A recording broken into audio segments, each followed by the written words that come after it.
Assalamualaikum warahmatullahi wabarakatuh. Banyak sekali pertanyaan jamaah, Ustadz kasih kami channel untuk kajian anak-anak muda. Di antara anak muda berasal dari Aceh, luar biasa, channelnya Maulizul Akbar Nak. Tonton, subscribe, like, share, komen. Assalamualaikum warahmatullahi wabarakatuh.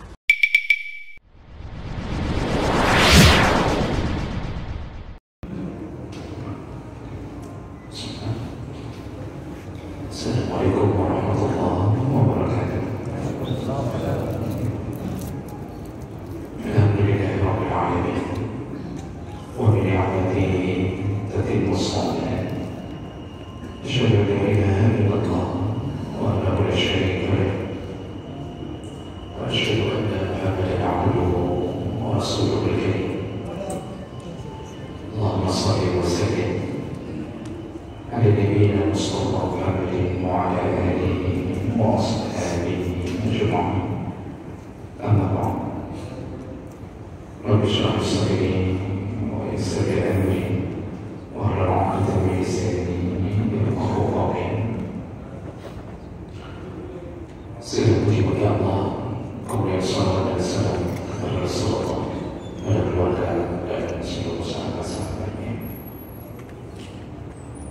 Bapak Ibu jemaah salat maghrib dan isya yang Allah muliakan insyaallah. Di pertemuan kita yang lalu kita masih membahas tentang adab dalam bersedekah, yang kita bahas yaitu hendaknya seseorang menyembunyikan sedekahnya dan itu kalau berhadapan dengan fakir dan miskin.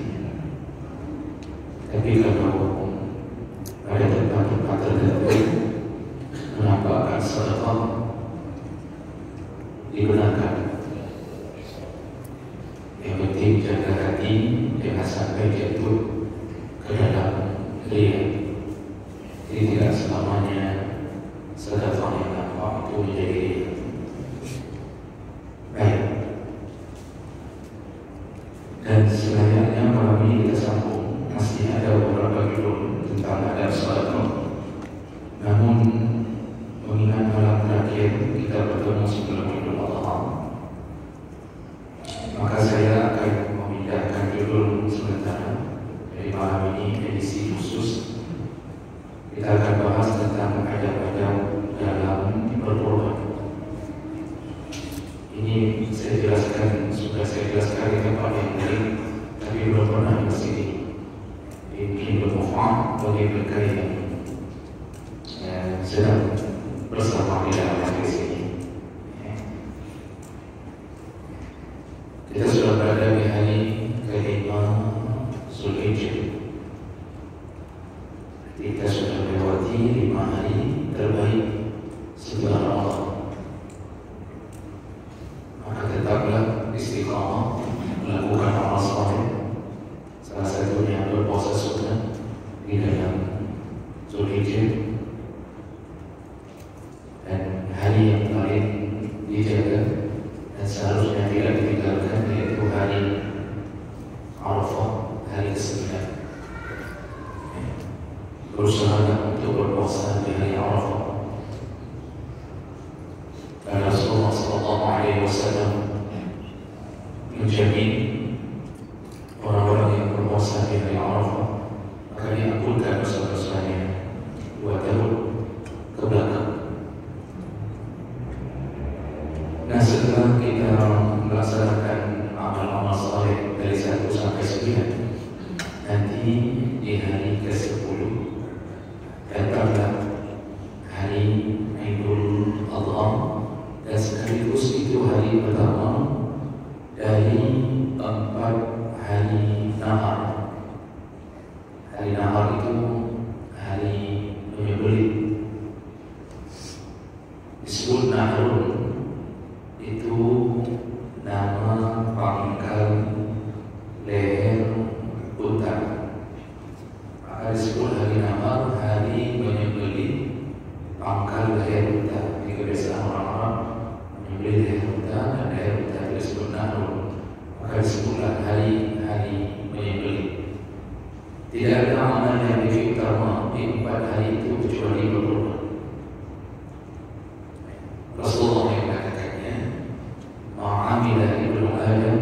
amalan yawman nahri ahabbu ila Allah azza wa jalla min iraqatid dam.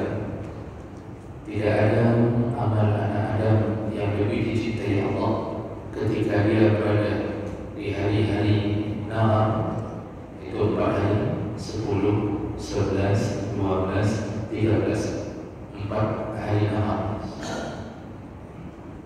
Tidak ada yang lebih dicintai Allah kecuali iraqatul dam, kecuali menyembelih.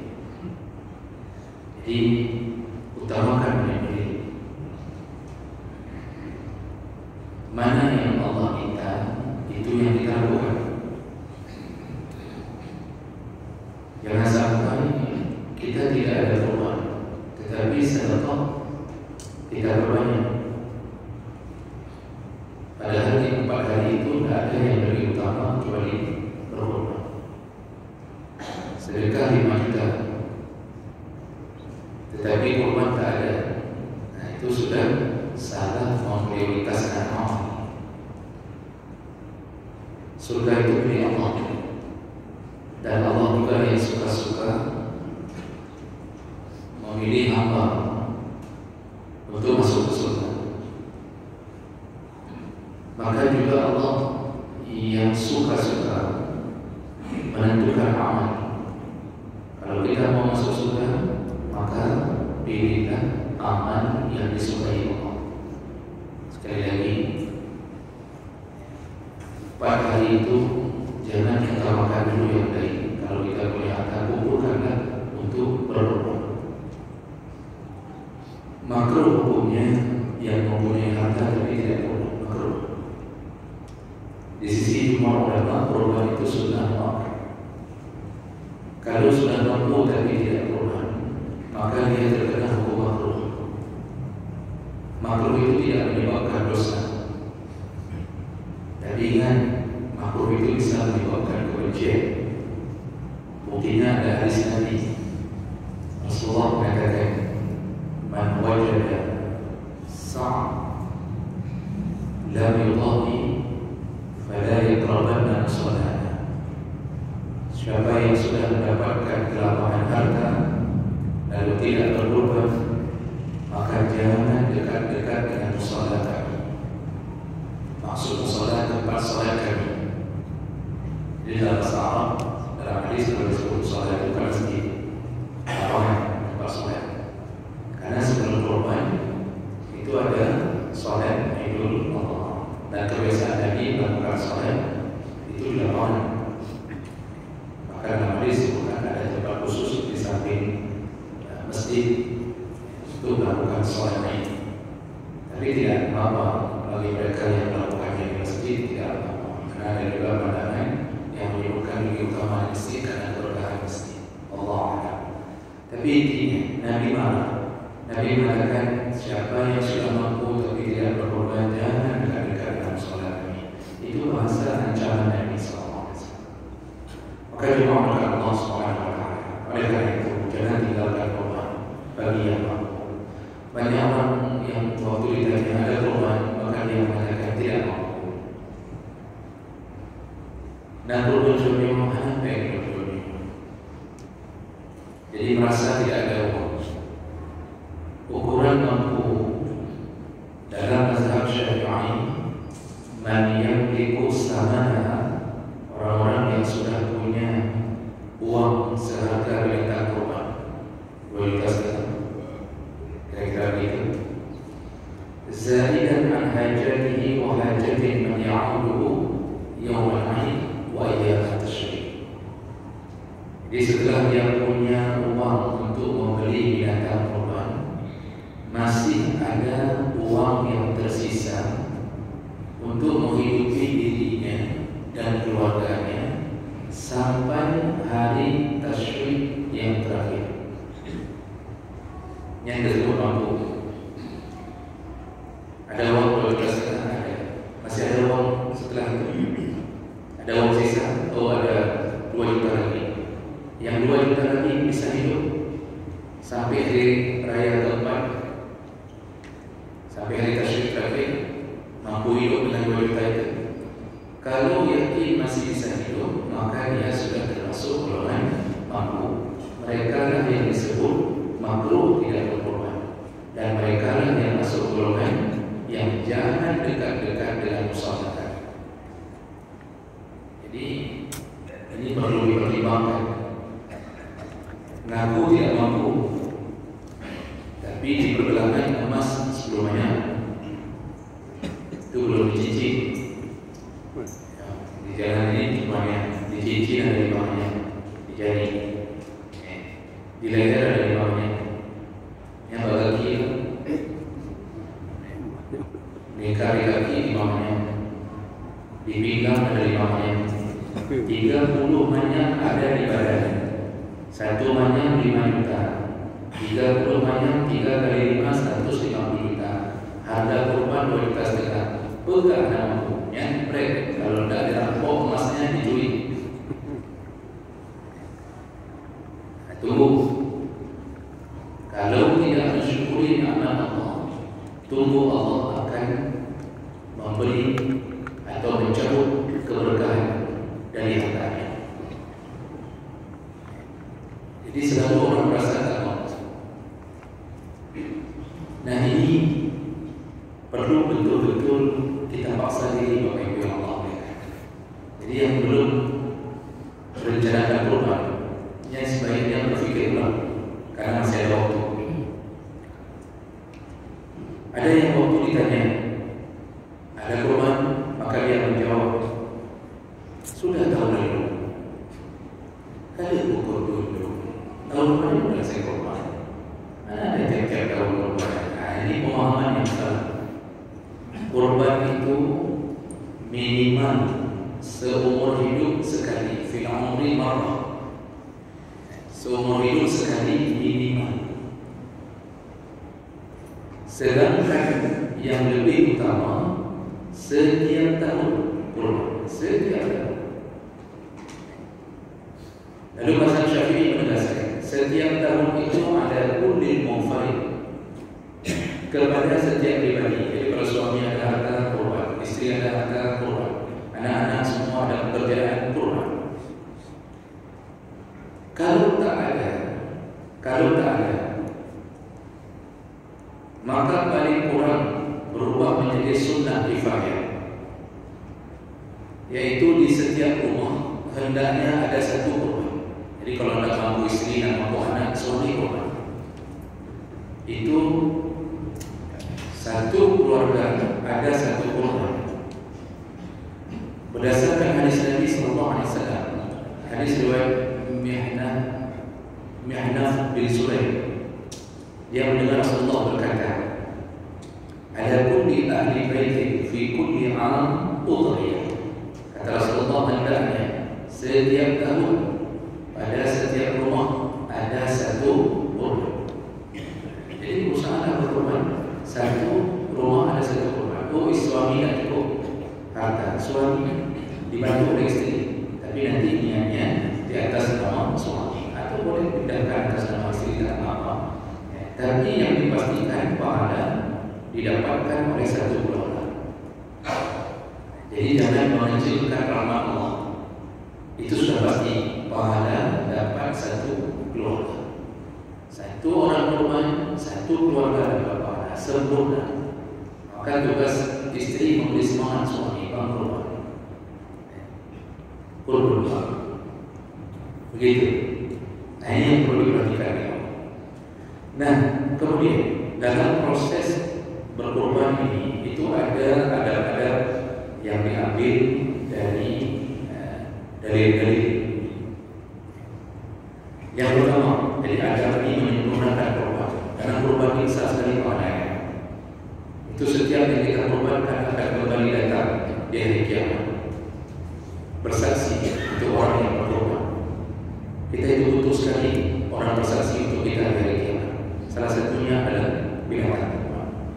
Lalu kemudian orang kurban itu masuk dalam golongan orang bertakwa. Kata Allah, la yanallahu luhumuha wa la rimahuha walakin yanaluhu taqwa minkum. Allah tidak terima darah dan daging, yang Allah terima adalah takwa.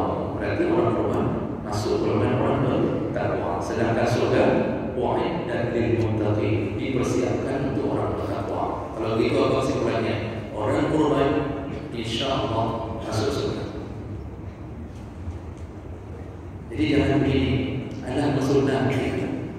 sunnah, udah paksa-paksa ada sunnah, misalnya gitu kan. Dia meninggalkan kawan-kawan Allah. Begitu sudah meninggal, maka dia bermohon-mohon agar diizinkan balik ke dunia di bulan Zulhijjah, dan dia bermohon-mohon agar bisa kembali mengorbankan atau berkorban. Jadi kalau masih diberi kesempatan, berjuang untuk berkorban. Jadi kita untuk menyempurnakan pahala korban itu ada perkara-perkara yang perlu diperhatikan sebagai bagian yang sunnah atau ada korban. Yang pertama, bagi yang berkorban maka disunnahkan untuk tidak lagi mengganggu bulu-bulu dan kuku. Ini sudah mulai dari 1 Zulhijjah kemarin bagi yang berkorban. Jangan cukur bulu apa saja, dan jangan potong kuku. Jadi jangan cabut, jangan potong bulu hidung, itu juga beda dari dangdut ada. Bagi yang berkorban jangan tahan. Pokoknya jaga-jaga. Kalau sudah terlalu panjang, lipat ke dalam. Bertahanlah. Kenapa? Apa hikmahnya? Itu memang hadis Nabi yang sulit. Lalu mazhab Syafi'i, ulama mazhab Syafi'i, saya baca dalam kitab Syafi'i mengatakan hikmahnya itu semua bulu dan kuku yang memanjang menjelang kurban. Jadi kan baru boleh dipotong kembali setelah disembelih. Nah itu nanti semua bersaksi dari kiamat. Jadi bulu-bulu rambut yang panjang semuanya bersaksi dari kiamat, membela kita di hadapan Allah di atas bertahannya kita karena kita mempunyai kurban. Itu hikmah. Yang pertama. Yang kedua, disunnahkan mencari binatang kurban terbaik. Jadi adabnya itu cari yang terbaik. Mana yang terbaik? Cari yang paling sehat, paling gemuk. Cari yang paling sehat, paling gemuk. Karena Nabi selalu berkorban dengan yang paling gemuk. Jadi pemilik kurban, kalau nanti panitia mengatakan, Pak, nyona yang lebih ke kau, ada yang lebih bagus lagi, tinggal tambah 200.000 dapat yang lebih bagus lagi. Itu jangan sampai kita pula yang mengatakan kain korupsi panitia, kain kepeng di, atau beli sendiri. Kalau ada penjual yang mengatakan, Pak, ini 2,5 juta, kalau yang gemuk kali itu 2,8 juta, yang tambah Pak, berapalah kita tambah dibandingkan dengan kenikmatan surga yang tiada tara. Tambah, jadi jangan terlalu banyak komplain. Ini udah begini, pupuk yang mahal-mahal. Ingat, Habil diterima kurbannya karena dia mencari yang terbaik. Jadi cari binatang kurban yang paling sehat, paling gemuk. Kemudian hindari 4 cacat. Jangan sampai ada yang cacat yang haram, ada 4 cacat yang haram. Dasar kurban apa saja? Yang pertama al-awrah, yang buta. Jangan cari yang buta. Kemudian yang kedua al-marid al-bayyin marad, yang sakit-sakitan, sakit-sakit berat, kanker, paru-paru basah, diabetes, asam urat, kolesterol, jantungan sudah basah, macam-macam. Itu jangan. Kalau cuma demam-demam panas biasa saja, itu insya Allah tak apa. Nah kemudian yang ketiga, jangan cari yang an-arjah, kata Nabi, yang pincang. Pincang jangan cari, dan jangan ambil. Kalau mau sedekah boleh, kurban tak boleh, tak sah. Dan yang keempat, al-ajfa, jangan cari yang terlalu kurus. Maksud kurus al-busar, nampak tulang rusuk. Jadi jangan sampai ketika penjual mengatakan yang punya 2,5 juta, yang ini ada Pak 1,7 juta, dicok juga 1,2 juta, padahal udah kurus kali. Lalu kita berpikir yang penting ada kurban, kita ambil Pak yang sudah nampak dalam rusuk, langsung tidak sah. Jadi jangan sampai gara-gara krim sampai tidak sah kurban. Cari yang terbaik. Yang disuruh apa? Yang gemuk, jangan yang kurus. Makanya yang gemuk selalu lebih mulia daripada yang kurus. Makanya bapak kalau punya istri gemuk, dia cukup ke, lu tak kurun. Ya, oke. Baik, jadi cari yang terbaik. Itu dari segi fisik. Kemudian kulit, warna kulit juga dijelaskan oleh para ulama berdasarkan hadis Nabi. Disuruh cari warna, ikuti dulu warna yang paling disukai Nabi, yaitu al-bayda, warna putih. Karena Nabi selalu berkorban kibas warna putih. Kalau tidak ada yang bayda, baru kemudian cari yang safra, yang kekuning-kuningan. Kalau tak ada, baru afra, yaitu yang warna abu-abu. Kalau tak ada juga, maka cari al-hamra, warna merah kecoklat-coklatan. Kalau tak ada yang merah kecoklat-coklatan, cari yang warna balqa, belang-belang, hitam putih, tentunya hitam dan putih. Itu dah pilihan kelima. Kemudian kalau tak ada juga, baru pilihan terakhir as-sauda, warna hitam. Ini seperti yang dikumpulkan oleh para ulama. Saya tidak baca lagi, tapi sudah terhafal insyaAllah. Nah, hindari dulu yang warna hitam. Jadi jangan sampai memilih tentang kurban warna hitam, kambing hitam, menyelumuh dari warna hitam, kambing semuanya. Kenapa? Nabi tak pernah kurban dengan warna hitam. Lalu warna hitam itu lebih banyak indikasinya dijelmakan oleh syaitan. Walaupun tak semua warna hitam menjelma syaitan, tapi syaitan selalu menjelma warna hitam. Makanya coba baca hadis, kalau saf salat kita rendah, saf salat rendah, begini rendah, antara samping kanan dan samping kiri, itu apa kata Nabi? Datang syaitan masuk ke celah tersebut berbentuk anak kambing hitam. Kita baca hadis. Makanya syaitan yang suka menjelma dengan yang hitam. Maka Nabi menghindari yang warna hitam. Tapi tak semua warna hitam syaitan. Jadi jangan sampai ibu-ibu merasa, Ustaz, suami saya hitam. Setan tu dah, kalau uang belanja dia kasih sempurna, dia bukan setan. Dia utusan malaikat untuk memelihara istri. Begitu. Sudah, jadi itu samping warna dilihat. Jangan salah-salah, karena hanya kado ke Allah. Dan kemudian berikutnya, disunahkan memelihara binatang kurban dengan baik sebelum dikurbankan. Disuruh, kalau dalam mazhab Hanafi ditegaskan bahwa rabutul udhiyah qabla iyam min nawab bihiyam, disunahkan mengikatnya, memeliharanya, lalu kemudian nampakkan rasa cinta, artinya senang melihat kambing kurban itu senang. Kemudian kasih makanan baik-baik, kasih minuman yang terbaik. Minuman terbaik saya jogi ke bagi pari, jangan pula kasih minum Coca-Cola. Itu maksudnya pelihara baik-baik.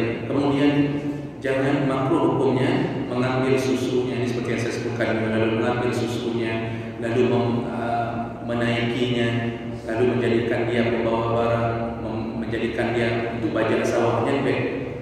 Perlakukan dia dengan istimewa. Kenapa? Dia kado untuk Allah. Kita kalau kasih kado untuk orang yang kita cintai, dia hanya cukai baju. Pakai kertas kado, tak boleh kertas biasa, harus kertas kilat. Kertas biasa 22.000 per lembar, kertas kilat 7.000. Harus pakai kertas kilat. Itu untuk orang yang kita cintai. Itu pun pakai pita, harus begini, harus buat cengkoleknya begini, harus ada kepalanya begini, taruh nama pun tak boleh tulis spidol, lalu tulis dengan print. Itu apa itu terjadi? Karena kita memberi kado orang cintai. Sekarang kita kasih kado itu siapa? Allah SWT. Maka perlakukan binatang kurban dengan baik. Sampai disebutkan ketika dibawa ke hadapan penyembelihan, jangan dikasari, jangan tarik dengan kasar, jangan caci maki, jangan ditendang. Jadi perlakukan dengan baik. Kemudian disunahkan menyembelih dengan tangan sendiri bagi yang mampu, karena Rasulullah menyembelih dengan tangannya sendiri. Kalau tak mampu, wakilahkan kepada penyembelih. Wakilahkan kepada penyembelih. Jadi waktu wakilahkan itu yang ijab kabulnya dengan kita mengucapkan nekau dirol, atau tolong sembelih, kamu sembelih saja. Lalu dia jawab ke, itu sudah ijab kabul. Jadi nanti kita pegang tangannya, lalu kita mengatakan telah kuserahkan sapi ini kepada untuk disembelih. Ada kiblat dua tangan tangannya, anak dulu kecil. Dengan kita mengatakan itu kalau dia jawab ke, itu sudah ijab. Oke, berikutnya sunnah berikutnya atau ada berikutnya, yaitu disunahkan untuk menajamkan pisau sebelum penyembelih. Ini jangan sampai menyakiti binatang. Saya dah baca lagi hadisnya, pada waktu kita singkat, jangan sampai menyakiti binatang, tajamkan pisau. Kemudian disunahkan menghadap ke kiblat. Penyembelih sunnah menghadap ke kiblat ketika menyembelih. Lalu binatang kurbannya jatuhkan ala jambi al-aisar, jatuhkan ke rusuk kiri. Ini berdasarkan dari hadis Anas bin Malik radhiyallahu anhu. Jadi penyembelih suruh hadap kiblat. Walaupun penyembelih itu sebelum menyembelih tak pernah menghadap kiblat, hari itu suruh menghadap kiblat. Karena ada penyembelih yang dua kiblat. Semayang mana, kampung mana. Makanya ada yang tanya, Ustaz, sah tak orang yang tak solat menyembelih? Sah, karena rukun menyembelih itu cuma dua, iaitu memotong halqum dan mari, maka sudah sah. Sedangkan bacaan-bacaan itu semuanya sunnah. Tidak ada hubungan antara menyembelih solat dan tidak solat dengan yang disembelih. Tidak ada hubungan. Bapak kalau pergi ke pasar fresh, bapak lihat yang sembelih ayam tu, apakah semuanya solat? Mai baca bismillah dia. Baca doa hari semayang. Apakah bapak makan sembelihannya? Selama dia muslim, tidak ada masalah dengan sembelihannya. Oh, masalah dia ada solat itu urusannya. Paling nanti sapi ketika menyembelih di dalam hati sapi, dia akan mengatakan, saya disembelih oleh sesama sapi. Yang kodok emosi, sama kata beda-beda. Itu saja yang jadi masalah. Baik, berikutnya disunnahkan jangan menampakkan penyembelihan di depan binatang yang belum disembelih. Jadi jangan nampakkan sapi yang mau disembelih di depan binatang yang belum disembelih. Jangan sampai yang ini lihat. Bapak bisa bayangkan perasaan sapi melihat temannya disembelih. Kalau bapak bisa bayangkan, berarti bapak sapi. Makanya dia bayangkan. Gimana kita membayangkan perasaan sapi?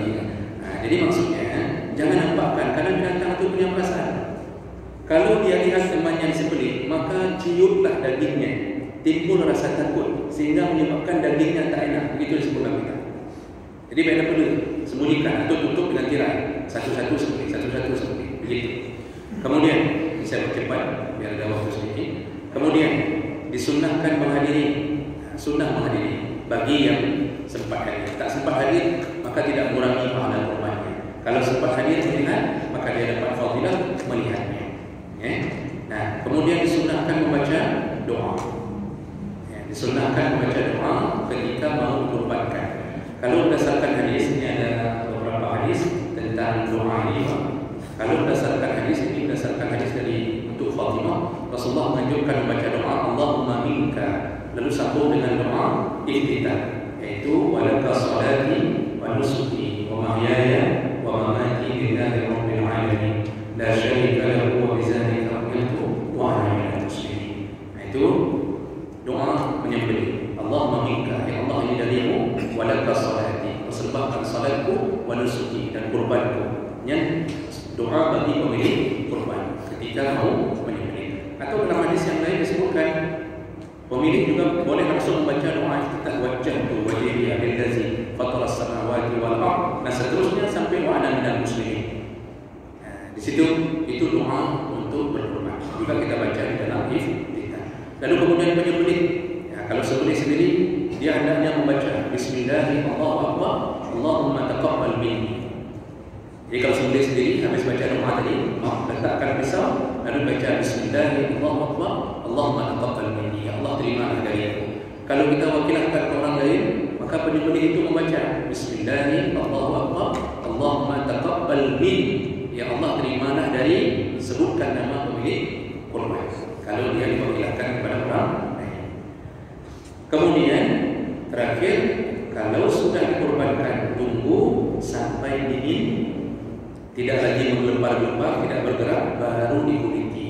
Jadi jangan sampai masih menggelepar langsung dikuliti. Jadi adabnya tunggu dia dingin, tunggu dia tenang. Ya, baik.